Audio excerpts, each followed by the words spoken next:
Bismillahirrahmanirrahim. Assalamualaikum students.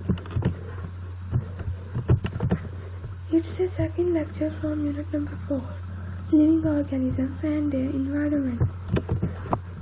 In recent lectures, we learn about types of environment, artificial environment and natural environment, ecosystems, living organism in an ecosystem, habitat, community and population, and we discussed about kinds of habitats, in which we read about two types of habitats, simple habitats and complex habitats. Today we will discuss about different types of ecosystems, and we will read what type of animals are present in them. First is grassland. A grassland is a habitat which has different kinds of grasses and wildflowers and hundreds of different types of animals and insects. एक grassland ऐसा habitat है जिसमें मुख्तलिफ किस्म की grasses present हैं, wild flowers यानी जंगली फूल और different types of animals and insects. इसके बाद है रेन फॉरेस्ट.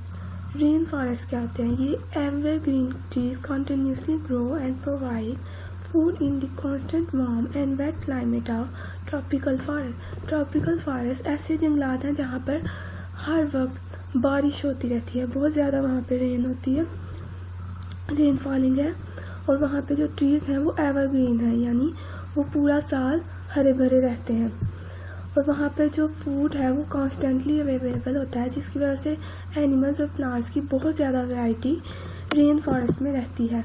जो अर्थ का 10% है वो रेन फॉरेस्ट पर मुश्तमिल है, और उसमें से इस दुनिया में अभी तक जितने भी जानवर और plants, animals and plants discover हुए हैं उनमें से half of them are living in tropical rain forest. ये जो रेन फॉरेस्ट है ये बहुत घने जंगलात होते हैं. यहाँ पर बहुत ज़्यादा बारिश होती है, जिसकी वजह से जब प्लांट्स भी एवरग्रीन रहेंगे बारिशों की वजह से उन्हें मुसलसल पानी मिलता रहेगा, तो जो एनिमल्स हैं उनके लिए भी फूड अवेलेबल होगा और उनके लिए shelter.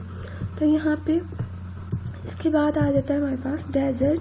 Desert are usual because they are very dry and have specifically evolve plants and animals that can survive the climate.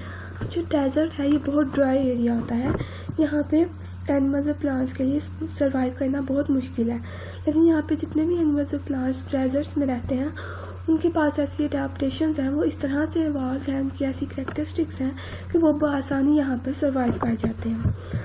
अब फॉर एग्जांपल डेजर्ट में जो प्लांट्स मौजूद हैं, यहाँ पे एग्जांपल है कैक्टस की.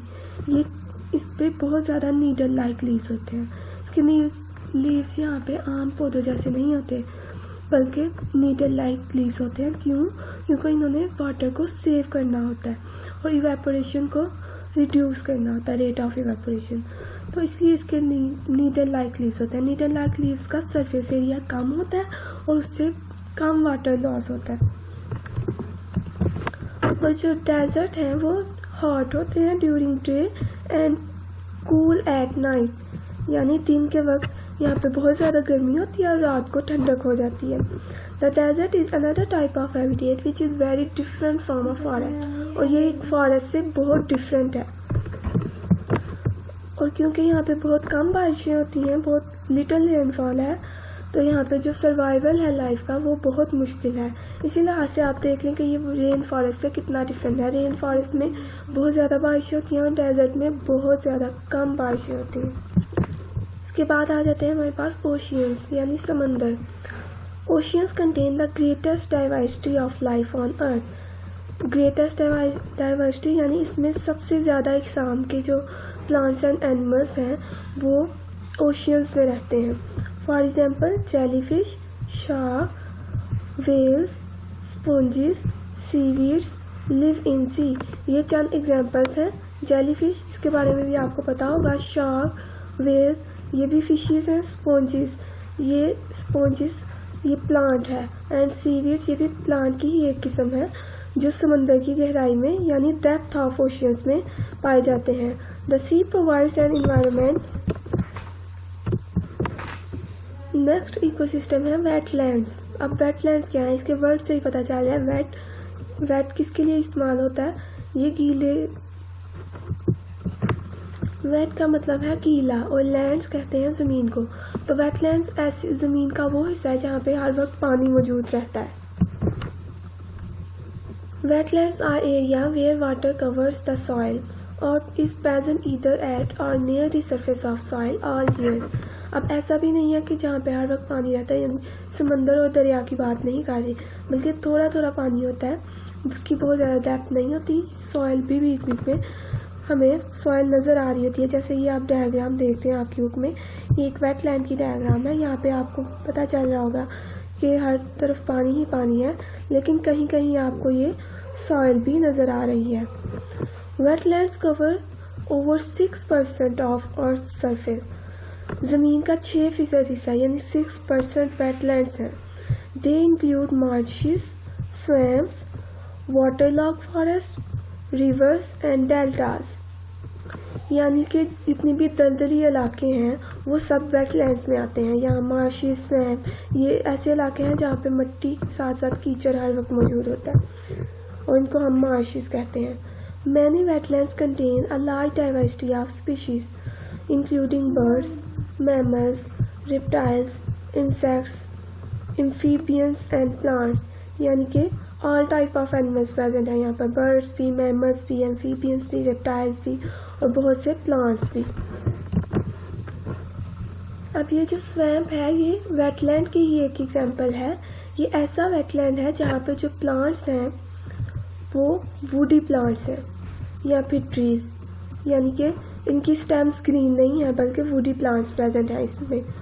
और इसके अलावा जो मार्श है ये भी एक वेटलैंड की एग्जांपल है, इसमें वुडी प्लांट्स प्रेजेंट नहीं होते। और नॉन वुडी प्लांट्स में यहाँ पे ग्रासेस, रीड्स और सेजेस प्रेजेंट है। नॉन वुडी यानी जिनकी स्टेम्स ग्रीन होती हैं, ब्राउन नहीं होती। इसके बाद हमारा टॉपिक है नेक्स्ट एडाप्टेशन। एडाप्टेशंस क्या हैं? अडेप्टेशंस कुछ ऐसी कैरेक्टरिस्टिक्स फीचर हैं जो किसी भी ऑर्गेनिज्म में जब प्रेजेंट होते हैं तो वो उसे सूटेबल करते हैं किसी हैबिटेट में रहने के लिए। The characteristic feature of an organism which enable it to become suited to its habitat are called adaptations. For example, animals and plants are adapted to live in a particular natural habitat. A tiger has special teeth और chewing flesh and crushing bones. अब tiger के पास ये जो characteristic है कि इसके जो टीथ है वो बहुत स्पेशल किस्म के हैं, यानी च्यूइंग फ्लैश और क्रशिंग बोन्स है। ये क्यों है? क्योंकि ये शिकार करता है, टाइगर हंटर है और ये दूसरे एनिमल्स का शिकार करता है अपना फूड प्रिपेयर अपने फूड के लिए, तो इसकी बोन्स भी उसी के मुताबिक है। ये इसकी एक एडाप्टेशन है। इसके बाद है हमिंग बर्ड।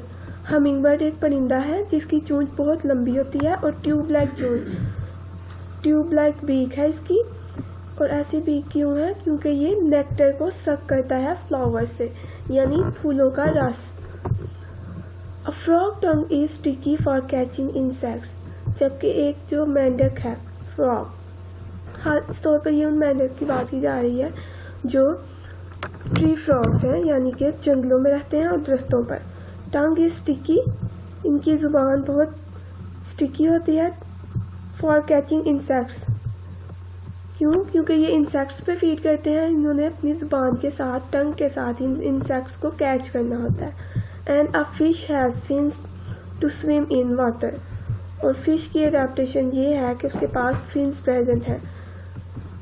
फिन्स क्यों प्रेजेंट है? क्योंकि उसने स्विम करना है वाटर में, वो हर वक्त वाटर में प्रेजेंट रहती है। ये एक पानी का जानवर है ना, मछली, फिश। जबकि जो बाकी के एनिमल्स हैं, लैंड एनिमल, उनके पास फिन्स नहीं होते। जो सिर्फ वाटर में है उनके पास फिन्स है। इसका मतलब ये उनकी हैबिटेट के लिए एक एडाप्टेशन है। अब अगर आप एक्सरसाइज पे आ जाएं और चंक ओपन कर लें अपने, तो यहाँ पे हमने कल 3 क्वेश्चंस किए थे। ये मैंने आपको लर्न करने के लिए कहा था और कहा था कि नोटबुक पे लिख लेंगे। तो अगला सवाल है आज हमारा, define the term habitat, environment, community and pollution. Habitat, environment, community and population. तो ये डेफिनेशंस है, हैबिटेट की डेफिनेशन है, इसमें इन्वायरमेंट की डेफिनेशन है, ये सब आपको मैं बता चुकी हूँ पहले से, आपने इसे अब लर्न करना है। Population and community. इसके बाद है अगला सवाल है हमारा, what is an adaptation? Explain how desert plants and animals adapted to their surrounding. इस क्वेश्चन के 2 पार्ट्स हैं, 2 हिस्से हैं। पहला है कि अडेप्टेशन क्या है, उसके बाद डेजर्ट प्लांट्स एंड एनिमल्स की अडेप्टेशन के बारे में पूछा गया। तो ये जो सेकंड पार्ट है इसके बारे में अभी हमने लर्न नहीं किया, तो जो फर्स्ट पार्ट है वो हम पढ़ चुके हैं। तो आपने क्या करना है कि इतना ये जो मैंने हाईलाइट किया है फर्स्ट पार्ट का आंसर अडेप्टेशन, इसे लर्न कर लेना है और अपनी कॉपीज में लिख लेना है। आज के लिए बस इतना ही। अल्लाह हाफिज़।